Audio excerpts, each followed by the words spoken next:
নমস্কার বন্ধুরা, বেঙ্গলি কুকিংয়ে আপনাদের সকলকে আরেকবার স্বাগত জানাই। আপনারা সকলে কেমন আছেন? আশা করি খুব ভালো আছেন এবং সুস্থ আছেন। আজও চলে এসেছি আজকে একটা রেসিপি নিয়ে। চলুন তাহলে প্রথম থেকে শেষ পর্যন্ত রেসিপিটি দেখার আপনাদের সকলকে কিন্তু অনুরোধ রইল বন্ধুরা। আজকে বানাচ্ছি, হ্যাঁ প্রথমেই তো দেখে বুঝতে পেরেছেন, বানিয়েছি যে গোল পাউরুটিটা। ছেলের আবদারে আর কি, ছোটো ছেলে খুব আবদার করছিল যে রুটি খাবে, চল তাহলে আজকে তোকে বাড়িতে তৈরি করে বানাই। আবার প্রথমত বলে রাখি যে পাউরুটিটা খুবই সুন্দর হয়েছিল। তাই প্রথমে নিয়ে নিলাম ময়দা, অল্প পরিমাণে লবণ, চিনি, আর নিয়ে নিতে হবে এখানে অবশ্যই কিন্তু আমুল দুধটা নিয়ে নিতে হবে। টেস্টটা কিন্তু দ্বিগুণ বাড়িয়ে দেবে বন্ধুরা। প্রথমত বলে রাখি যে আমি প্রথমবার বানিয়েছি, কিন্তু অসাধারণ হয়েছিল টেস্টটা। তাই আপনাদের অনুরোধ একবার বানিয়ে। আর প্রথমত ইস্টটা আপনারা ভালো করে দোকান থেকে কিনে নেবেন। এই যে ইস্টটা কিন্তু আমি নিয়ে এখানে ব্যবহার করতে অবশ্যই হবে। ইস্টটাও দিয়ে দিলাম পরিমাণ মতন। তারপরে শুকনো উপকরণগুলো হাতের সাহায্যে ভালো করে কিন্তু মেখে নিতে হবে এইভাবে।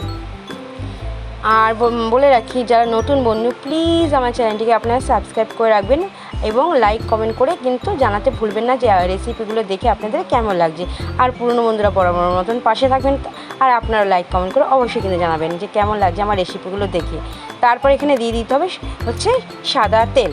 সাদা তেলটা দিয়েও কিন্তু ভালো করে কিন্তু একদম ভালো করে ময়মটা দিয়ে নিতে হবে বন্ধুরা। একটু বেশি পরিমাণ করে দিয়ে নেবেন সাদা তেলটা। তারপরে একদম হাতের সাহায্যে ভালো করে কিন্তু মেখে একদম ময়াম দিয়ে নিতে হবে বন্ধুরা। বাড়িতেও বানালে কি হবে, দোকানের থেকে যে এতটাই পন্সি হয়েছিল, এতটাই সুস্বাদু হয়েছিল। আর এটা বলে রাখি যে আমি এটা কিন্তু নিরামিষভাবে তৈরি করেছি। এখানে ডিম, মানে ওপর দিয়ে যে ডিমটা দেওয়া হয়, ডিমের হলুদ অংশটা, সেটা কিন্তু এখানে ব্যবহার করিনি বন্ধুরা। প্রথমে এটা আপনাদের বলে রাখলাম, নিরামিষভাবে তৈরি করে নিয়েছি একদম। তারপরে এই যে অল্প কুসুম কুসুম জল দিয়ে কিন্তু ভালো করে মেখে নিয়েছি একদম অল্প পরিমাণ করে। একদম সাদা তেলটা দিলাম হাতে, কেননা লেগে আছে তো। তারপরে এইভাবে মাখতে মাখতে কিন্তু হাত থেকে একদম ছেড়ে যাবে। আর আলতো হাতেই কিন্তু এটা মেখে নিতে হবে। বেশি একদম মানে টাইট করে মাখাও যাবে না, একদম একটু নরম নরম করে কিন্তু এটা আপনাকে মেখে নিতে হবে ময়দাটা আর কি।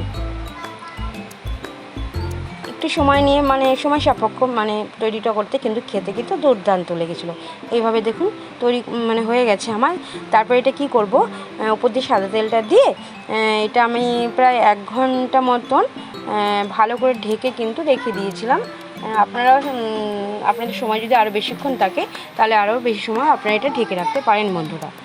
তারপরে আপনাদের 1 ঘন্টা পর ফিরে আসি, দেখুন কতটাই ফুলে দ্বিগুণ হয়ে গেছে, তাই না? তারপরে হচ্ছে হাওয়াটা কিছুটা পাস করে নিতে হবে বন্ধুরা। দেখুন কতটা জালিদার হয়েছে, দেখেই বোঝা যাচ্ছে কতটা সফট হয়েছে ময়দা মাখাটা। তারপর আরেকটু কিছুক্ষণ পরিমাণে মেখে নিচ্ছি আর কি হাতের সাহায্যে। তারপরে একটা গামলার মধ্যে, যে গামলাটার মধ্যে ভাপে বসাবো না, সেটার মধ্যে আমি এখানে ঘি দিয়ে দিয়েছি সারা গায়ে আর কি, যেন লেগেও না যায় তার জন্য। একটা বড় পরিমাণে গামলা নিয়ে নিয়েছিলাম আমি, এটা উনুনে বানাবো তো তার জন্য। তারপরে এই যে লেচিগুলো করে নিচ্ছি। লেচিগুলো আমি বেশি বড়ও না আর একদম কিন্তু ছোটও না, এইভাবে লেচিগুলো আমি বাড়িতে বানিয়ে নিয়েছি। কেননা বাড়িতে বানাচ্ছি তো, মানে সাইজটা আমার আপনাদের পছন্দ মতনই কিন্তু আপনারা এটা দিয়ে নিতে পারেন, তাই তো বন্ধুরা? হ্যাঁ, তারপরে এই যে হাতের সাহায্যে একদম লেচিগুলো আমি এইভাবে তৈরি করে নেব। তারপরে একদম কিন্তু এই গামলার উপরে দিয়ে দিতে হবে, সাজিয়ে সাজিয়ে আর কি দিয়ে দিতে হবে বন্ধুরা। এই যে একটা পুরো সম্পূর্ণভাবে রেডি হয়ে গেছে। তারপরে বাকিগুলো এক এক করে আমি রেডি করে নেব আর কি বন্ধুরা। তারপরে এই যে ঢাকনা দিয়েও কিছুক্ষণ না এটা আমি ঢেকে রাখলাম। তারপরে দেখবেন ঢাকনা দিয়ে কিছুক্ষণ ঢেকে রাখার পরেও কিন্তু এটা অনেকটাই কিন্তু ফুলে যাবে। এখনই কিন্তু আমি এটা ভাপে বসাচ্ছি না, কিছুক্ষণ ঢেকে রাখবো আর কি ঢাকনা দিয়ে। তারপরে আপনাদের ঢাকনাটা খুলে দেখেছি, দেখুন আর একটু কিন্তু বড় সাইজটা হয়ে গেছে না। তারপরে কি করতে হবে বন্ধুরা, এখানে আমি বললাম আপনাদের যেটা নিরামিষভাবে বানাচ্ছি, তাই এখানে আমি ঘি ব্রাশ করে নিচ্ছি। আপনারা চাইলে যখন মানে নিরামিষ না বানাতে চাইলে উপর দিয়ে কিন্তু ডিমের যে হলুদ অংশটা হয় সেটা দিয়ে দিতে পারেন। আমি ঘিটা ব্রাশ করে নিয়েছি। কালারটা আমার সেরকমভাবে হলুদ কালারটা আসেনি, কিন্তু খেতে টেস্টটা কিন্তু মানে খুবই সুস্বাদু হয়েছিল যাকে বলা হয়। এবং রুটির মধ্যে যে মানে ভাবটা থাকে, পঞ্চি পঞ্চি ভাবটা থাকে, সেটাও কিন্তু হয়েছিল, পারফেক্টভাবে তৈরি হয়েছিল। শুধু কালারটাই একদম সাদা রয়ে গেছে আর কি। হলুদ অংশটা দিলে আর কি হলুদ কালারটা উপরটা হয় আর কি, দেখতে সুন্দর লাগে, কিন্তু খেতে দুটো একই হবে টেস্টটা বন্ধুরা। তারপরে এই যে সম্পূর্ণভাবে আমার ঘিটা সবগুলোর গায়ে কিন্তু ঘিগুলো ব্রাশ করা হয়ে যাওয়ার পর এই যে সাদা তেল নিয়ে নিয়েছি, সবগুলোর উপরে আর কি সাদা তেলটা ছড়িয়ে দেব। দেখতেও সুন্দর লাগবে এবং সেন্টটাও দুর্দান্ত আসবে এবং খেতে তো আরও সুস্বাদু লাগবে বন্ধুরা। তার জন্য উপর দিয়ে সবগুলোর গায়ে সাদা তেলটা আমি দিয়ে দিচ্ছি।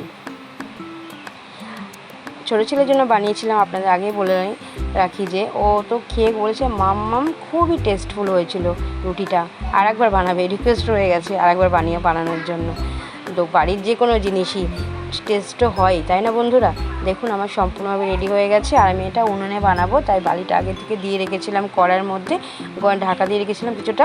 তারপরে ঢাকনাটা তুলে এই যে গামলাটা বসিয়ে দিলাম, তারপরে গামলাটার উপরে একটা ঢাকনা দিয়ে প্রথমত 5 মিনিট আমি একটু হাই আঁচে দিয়ে তারপরেই কিন্তু আমাকে এটা প্রায় 35 থেকে 40 মিনিট লো আঁচে কিন্তু এটা ভেজে নিতে হবে। হাই আঁচে দিলে কী হবে, নিচটা আর কি কালার মানে কালো কালো ভাব চলে আসবে, কিন্তু ভিতরটা বেশি এরকমভাবে হবে না। তাই জন্য এটা আপনাদের সময়টা নিয়ে নিতে হবে, 35 থেকে 40 মিনিটের মতন তো সময় নিতেই হবে বন্ধুরা।